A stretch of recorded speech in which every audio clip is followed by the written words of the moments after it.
Querida familia, bienvenidos a Café con Fe. Ya sabéis, el café despierta, pero solo Dios levanta. Por eso nos vamos a sumergir en la palabra de Dios para conocer todas las riquezas que tiene, todos sus secretos. Cada vez que voy por ahí me lo decís, que seguimos Café con Fe. Yo me sorprendo de la cantidad de parroquias, la cantidad de grupos que veis este programa, no solo en directo, sino también a través de YouTube. Parroquias de la Diócesis de Toledo, donde incluso grupos de Biblia o de catequesis lo estáis utilizando para formaros. Pues nada, ojalá os pudiéramos dar un abrazo gigantísimo a todos, pero al menos una bendición de parte del cielo de Dios sí que os llega. Así es que quedaos con nosotros y a disfrutar del tema que nos toca hoy, que es apasionante.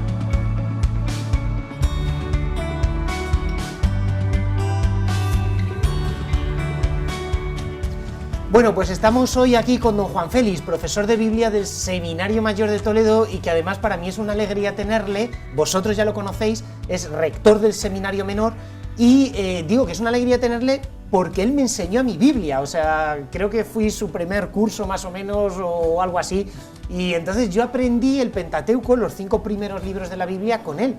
Y hoy llegamos a uno de esos libros de la Biblia que a veces se nos hacen un poco áridos, que es el libro del Levítico.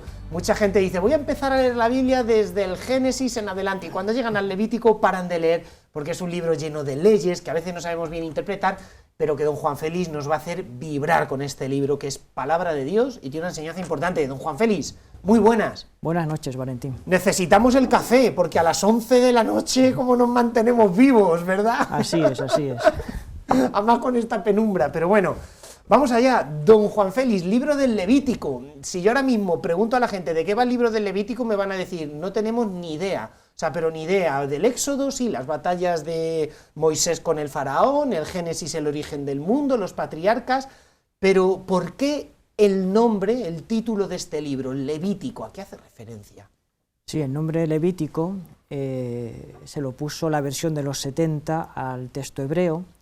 Levítico procede de la palabra Leví, que es la tribu sacerdotal en el pueblo de Israel, y se le puso este nombre en la versión griega de los 70 porque una gran parte de este libro, no todo ciertamente, pero una gran parte de este libro contiene normas relativas a los sacerdotes, a los sacrificios, al oficio cultual que desempeñaban en el tabernáculo.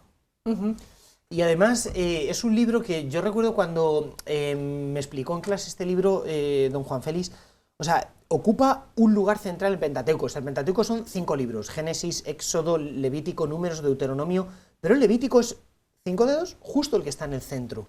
Entonces, eso es significativo, ¿no? Sí, es muy significativo.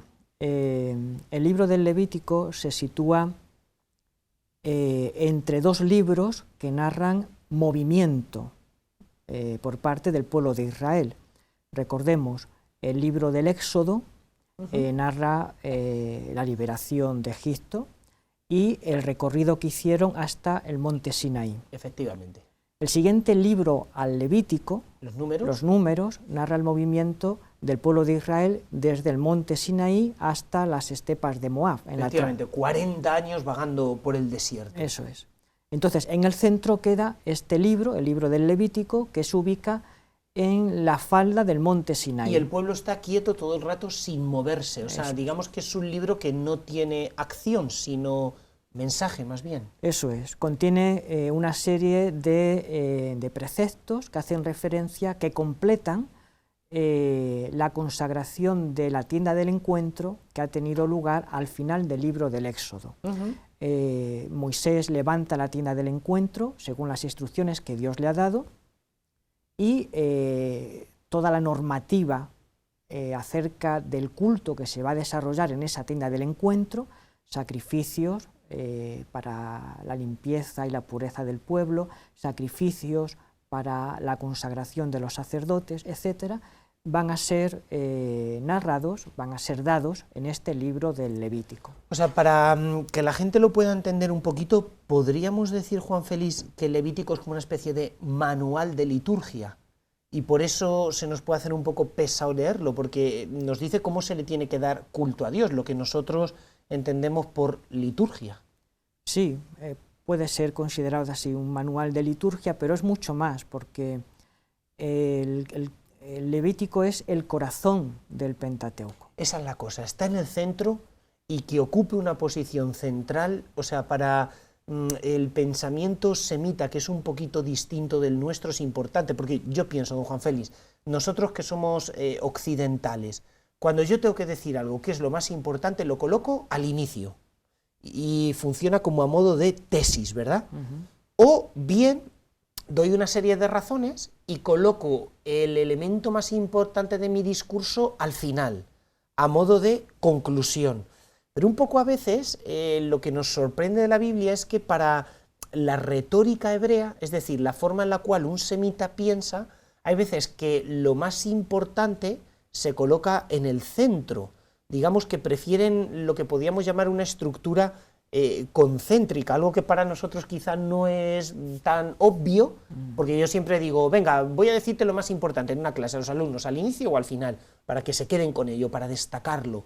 Pero digamos que la Biblia destaca muchas veces colocando en el centro. Sí, es típico de la forma de escribir de los hebreos, lo que se llama la estructura quiástica, una estructura concéntrica, como has dicho, en que los extremos se corresponden, quedando en el centro el punto central, o sea, quedando la tesis, el núcleo. En este sentido, hemos de leer el libro del Levítico, y tiene su sentido, porque el Pentateuco adquiere su forma final en el exilio, sobre todo en el posexilio. El Israel que se conforma en el posexilio es un Israel que no tiene independencia política, depende de la administración persa, pero sí que el rey persa le ha dado libertad religiosa. Entonces, toda la vida del pueblo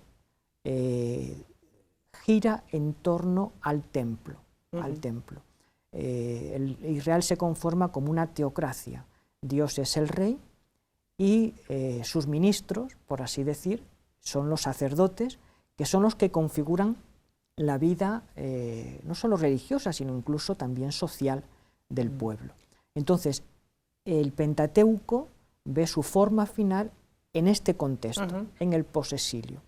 Por lo tanto, son los sacerdotes los que podríamos decir dan la forma final a todo el Pentateuco, y que es para el pueblo del posexilio, la teocracia, y para los sacerdotes, ¿qué es lo central de todo? Pues el culto a Dios, la liturgia, porque es el único ámbito en el que el pueblo es libre. Es libre, y es libre dando culto a su único Señor. No se deben a ningún rey extranjero, sino que solamente se debe a Dios. Además, siga.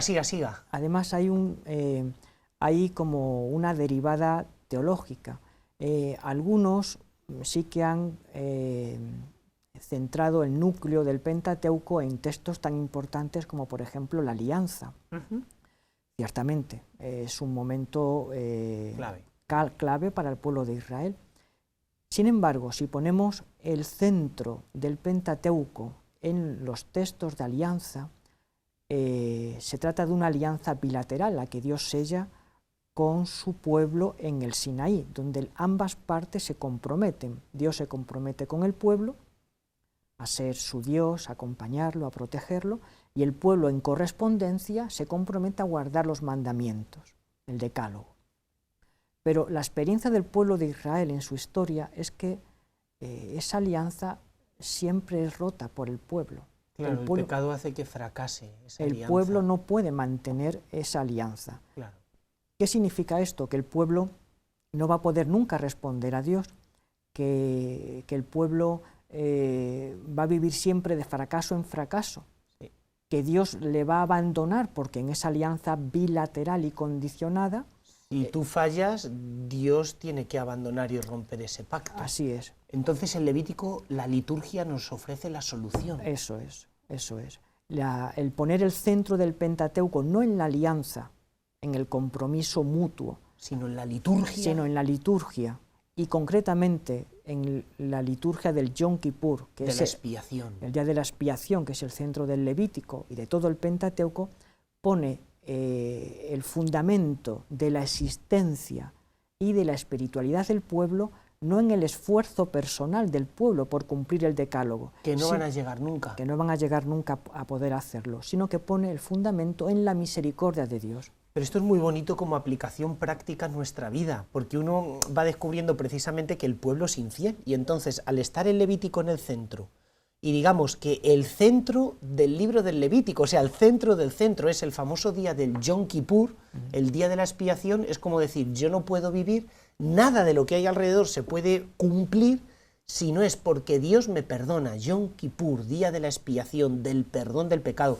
Es algo precioso. Pero vamos un poquito primero a ver las dos partes que tiene el libro, porque a mí esto me encanta. O sea, el libro tiene, don Juan Félix, como dos pulmones. Hay un pulmón, el primero, que es como un manual de liturgia, podemos decir que es un código de liturgia, pero luego después tiene otra parte, otro pulmón que le llaman el código de santidad, es decir, normas morales de cómo tenemos que vivir. Entonces, ¿qué aplicación práctica podemos sacar de estas dos partes? O sea, ¿por qué Dios revela esto? ¿Por qué estos dos pulmones? Sí, hay una parte cultural donde se dan las normas sobre cómo ha de ser la liturgia, y luego una segunda parte, que es la ley de santidad, como has dicho, donde ese culto se tiene que verter, se tiene que vivir en la vida cotidiana. Por eso la segunda gran parte del libro del Levítico baja a casos concretos sobre cómo el pueblo ha de mostrar que es un pueblo santo, que es un pueblo consagrado a Dios. ¿Qué consecuencias, preguntabas, tienen esto para nosotros? Pues que en nuestra vida tenemos que respirar también con estos dos pulmones. Pues de lo contrario mereceríamos pues las críticas tan frecuentes de los profetas de que el culto que damos a Dios es un culto vacío, porque nos limitamos nada más que a observar unas ceremonias, unos rituales, pero están vacíos porque no van acompañados de la propia vida. Los sacrificios, la liturgia tiene sentido porque representan la ofrenda de uno mismo ante Dios. Qué bonito. Si esa ofrenda no se da en la vida, el culto no tiene sentido. Claro. Yo luego hay algo que frecuentemente se oye por ahí, te dicen, bueno, Cristo sí, Iglesia no. Y entonces yo puedo ser bueno, pero ¿qué necesidad tengo de ir a la iglesia? ¿Qué necesidad tengo de rezar? O sea, si a mí ya me basta con ser bueno, portarme bien, querer a todo el mundo. Y sin embargo, en este libro del Levítico, con mucho realismo, se dan ambas cosas. O sea, hay un código de santidad, un código ético que Dios envía, da a Moisés, además con unas leyes preciosas, porque en Levítico 19 es donde leemos el famoso mandamiento de amarás a tu prójimo como a ti mismo, que luego lo recuerda el Evangelio, bueno, viene ahí, no es de Jesús, lo toma del Levítico, con lo cual es necesaria la vida moral, el ser bueno, faltaría más. Pero también, por otro lado, la primera parte del Levítico nos describe un poquito cómo la liturgia, lo que luego nosotros llamaremos los sacramentos, nos ponen en comunión con Él, nos ponen en comunión con Dios, y cómo ambas cosas son necesarias y no podemos prescindir de una y no tener la otra. O sea, es verdad que la ceremonia del Yom Kippur hemos dicho que es el centro del libro, pero se abren estas dos alas y es imposible volar con una sola, de alguna forma. Así es. En el libro se aprecia el equilibrio que debe existir entre la liturgia y la vida, entre el culto y luego pues la vivencia de la fe que se celebra en el culto.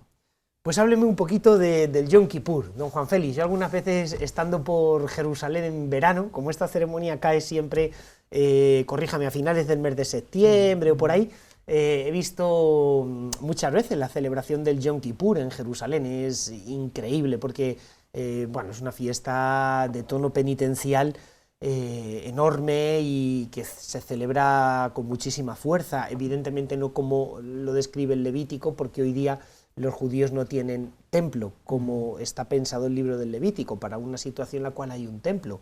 Pero yo creo que es de estas ceremonias que todo el mundo más o menos alguna vez ha oído, ¿verdad? Yom Kippur. Kippur significa purificación.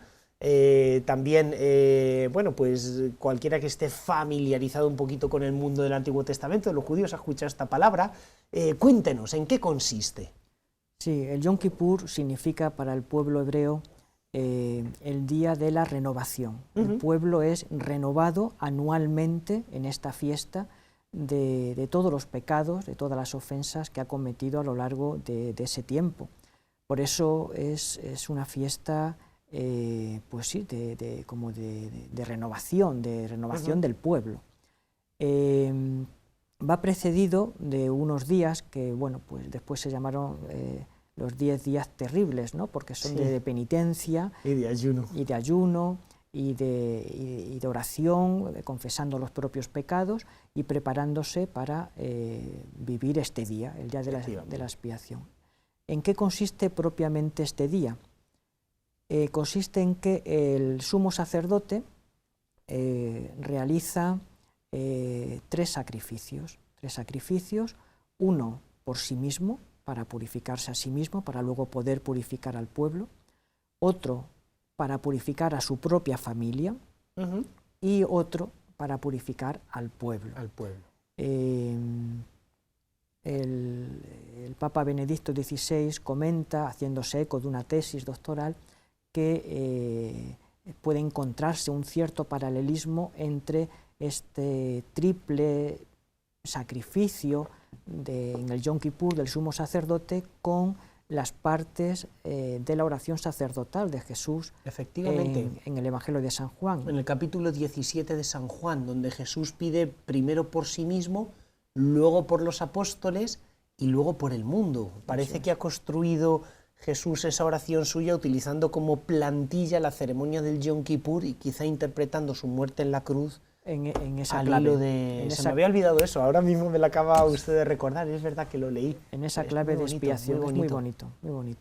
Y Y luego el sacrificio propiamente por el pueblo consiste en que se presentan dos corderos y se echan a suerte. Uno le toca en suerte a Dios, es el Cordero de Dios, y el otro le tocaría en suerte a Azazel, que es un demonio que se pensaba vivía en el desierto. Entonces imponen las manos sobre el cordero que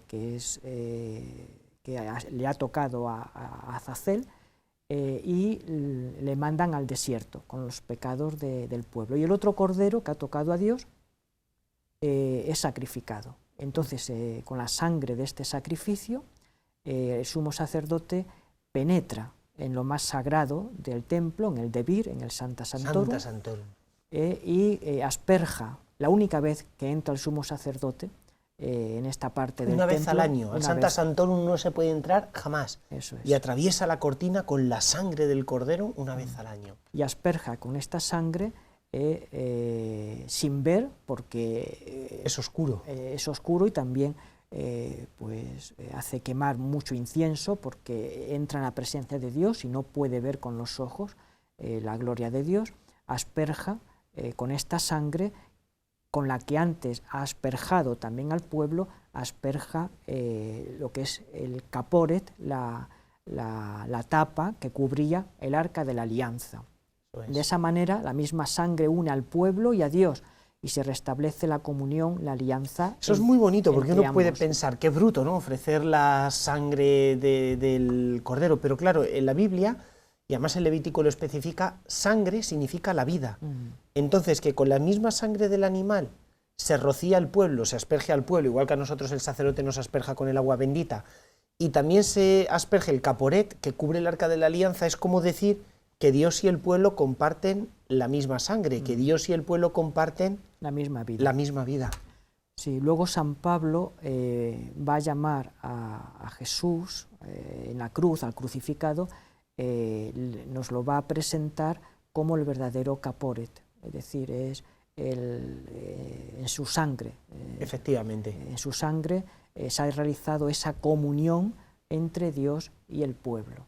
Efectivamente, y el propio San Juan Bautista, que llama a Jesús, este es el Cordero que quita el pecado del mundo. De Dios. Luego es muy bonito porque en la carta a los Hebreos del Nuevo Testamento también se hace referencia a cómo el sacerdote entra con una sangre del animal en el Sancta Sanctorum, pero la sangre de animales evidentemente es un símbolo, un signo, no puede redimir. Será Jesús con su propia sangre quien, dando la vida por nosotros, pues nos redima, nos salve. Además, así como curiosidades, como en el Sancta Sanctorum solo podía entrar una vez al año el sumo sacerdote, leí que incluso entraba, esto es que me hizo como mucha gracia, ¿no?, atado con una soga para, si le daba un desvanecimiento por estar en la presencia de Dios, que lo pudieran sacar y recuperar su cuerpo sin necesidad de entrar, ¿no? O sea, hasta qué punto se cuidaban todas las leyes litúrgicas que vienen en este libro. ¿Y qué aprendemos nosotros? O sea, porque si el antiguo pueblo de Israel era consciente de que sin la ceremonia del Yom Kippur no podía cumplir con las exigencias de la alianza, nosotros, ¿qué tenemos a mano para recibir, iba a decir esa misma purificación, pero realmente no, o sea, realmente la purificación y perdón de nuestros pecados? O sea, ¿no podíamos establecer un poco de puente ahí con la confesión nuestra? A ver, la expiación buscada por el pueblo hebreo con esta liturgia se ha realizado realmente en Jesús. Jesús lo ha realizado con su sacrificio redentor. Es su sangre la que nos ha limpiado, la sangre de los corderos de la antigua alianza. No podían realizar una creación nueva en el hombre. Efectivamente. Ese es Cristo, el Verbo hecho carne, el que, entregando su vida en un acto de amor y de obediencia al Padre, nos consigue un corazón nuevo, corazón nuevo hecho conforme al suyo, un corazón conforme hecho al suyo.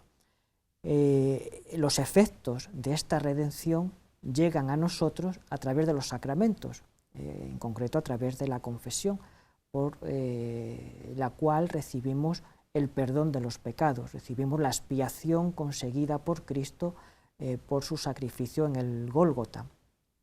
Y en la confesión nuestro pecado es aniquilado y bueno, es como un nuevo bautismo, una segunda tabla de salvación que llamaban en la iglesia primitiva, y somos recreados, somos hechos de nuevo. Don Juan Félix, pues segunda parte del libro, el Código de Santidad. Pasamos de la liturgia a lo que podíamos llamar normas morales. Hay un estribillo en esta segunda parte, por decirlo de alguna forma, que se repite constantemente, y es que Dios dice, sed santos como yo, el Señor, soy santo. Y de alguna forma esa fórmula sirve para interpretar todas las leyes morales que ahí aparecen. Explíquenoslo un poquito. Sí, el término santidad es tal vez el que más se repite a lo largo de todo el libro. Constituye, de hecho, el tema fundamental del Levítico. ¿Qué entiende el libro del Levítico por santidad? Tenemos que situarnos en el contexto en el que está el pueblo de Israel en este momento. Ha sido liberado de Egipto y por la alianza que Dios ha sellado con él en el Sinaí, en el libro del Éxodo, este pueblo ha sido constituido como pueblo santo. Entonces, llegamos al libro del Levítico, y qué idea de santidad tiene este libro. La santidad es lo que ha vivido el pueblo en el libro del Éxodo, que ha vivido una separación respecto al mundo pagano, representado por Egipto y por sus dioses, el faraón. Santidad es como el concepto de ser consciente de que tú no perteneces al mundo, perteneces a Dios, estás separado del mundo. Eso es. El concepto de santidad en Levítico es separación. El primer santo es Dios. Dios es santo, es tal vez el atributo de Dios que más se destaca en el Levítico. ¿Qué significa que Dios es santo? Que Dios es sumamente trascendente. Eso es. Que Dios es distinto al mundo, no es creado, Él es el creador. y Dios irradia esta propiedad que tiene, esta santidad, a todo aquel y a todo aquello que se le acerca. Por eso todo lo que entra en contacto con la presencia de Dios en el tabernáculo queda santificado. Los vasos que se utilizaban para el culto, todo lo que se necesitaba para los sacrificios quedaba santificado. Entonces, y se repite mucho esta expresión: yo soy santo, yo soy quien os santifico. La santificación es la acción de Dios en el hombre cuando el hombre se deja acercar a Él, cuando el hombre se deja aproximar a Dios. Pero además la santidad no solo es un don que Dios concede al hombre, en virtud del cual lo separa de lo profano y lo consagra a Él, lo une a Él, sino que la santidad aparece en el libro del Levítico también como un compromiso. El hombre tiene que mantener esta santidad, este don que Dios quiere darle, con su conducta. Por eso, a la vez que se dice yo soy santo, yo soy el que os santifico, también se dice yo soy santo como yo, sed también vosotros santos. Claro. Y a esto responde, a este compromiso de mantener esa separación respecto a lo profano, a lo mundano, a lo terreno, a esto responde toda la normativa del código de santidad, de las normas de vida. Qué bonito, o sea, la santidad es un don que Dios nos da, no lo podemos lograr nosotros, y además, como ha dicho, o sea, todo lo que entraba en contacto con Dios en el Antiguo Testamento era santo, de ahí que si yo quiero ser santo, tengo de alguna forma como que entrar en contacto con Él, o sea, es un don que Él me da, pero a la vez una tarea. Debo mantenerme ahí también gracias, pues también a mi esfuerzo moral. Hay algo que me gusta mucho también de este libro, y es que constantemente lo decimos, a ver, son instrucciones que Dios no simplemente está dando a los levitas, los sacerdotes, sino que realmente está dando a todo el pueblo. O sea, hoy día llamamos mucho la atención al concepto de vocación universal a la santidad. Es decir, ¿quién está llamado a ser santo? Pues un sacerdote, una religiosa, un misionero, un padre de familia. Todos estamos llamados a entregarnos por completo a Dios, y Dios quiere realizar la obra de santidad en nosotros. De hecho, el Levítico efectivamente son unas normas litúrgicas que Dios da a los levitas, pero un código de santidad que da a todo el pueblo, porque todo el pueblo Dios lo quiere santo, perteneciéndole a Él, separado de la esclavitud del mundo. O sea, ser santo es ser libre, porque Dios me separa del mundo, me quita de la libertad de la esclavitud de Egipto, y dándome la libertad hace que le pertenezca a Él. Entonces, podríamos decir que ese concepto que es como tan nuevo, del cual se habla tanto ahora, de vocación universal a la santidad, el Vaticano II en la Lumen Gentium, capítulo 5, lo trata, ¿podemos decir que es un concepto que pertenece al corazón mismo de la revelación? Así es, no solo es nuevo, sino que es siempre antiguo y siempre nuevo, como diría San Agustín. Ahí estamos. En el libro del Levítico está claro, ¿no? La ley de santidad quiere abarcar a toda la vida del pueblo, además en todas sus dimensiones, la dimensión personal, la dimensión pública, la dimensión social, la dimensión incluso económica. Todo. Es decir, la santidad que Dios busca para el pueblo quiere alcanzar a todos los miembros del pueblo y en todas sus situaciones. Y finalmente, un tema, don Juan Félix, que a mí me llama mucho la atención cuando leí por primera vez el Levítico. Estamos como muy acostumbrados a pensar que la liturgia es algo que hacemos nosotros. Por ejemplo, ¿por qué no te inventas la misa para hacerla más corta o más breve, o dices una tontería, o eres más espontáneo? No, nosotros tenemos unos libros litúrgicos, porque estamos acostumbrados a pensar que es algo que fabricamos nosotros, pero en el Levítico se ve que es al revés, o sea, es un manual de liturgia, pero ese manual comienza diciendo, habló Dios, es decir, habla Dios desde la tienda del encuentro y le dijo a Moisés, o sea, se presenta la liturgia como una obra que es divina, como unas instrucciones que son divinas, no es una ley que se den los hombres a sí mismos.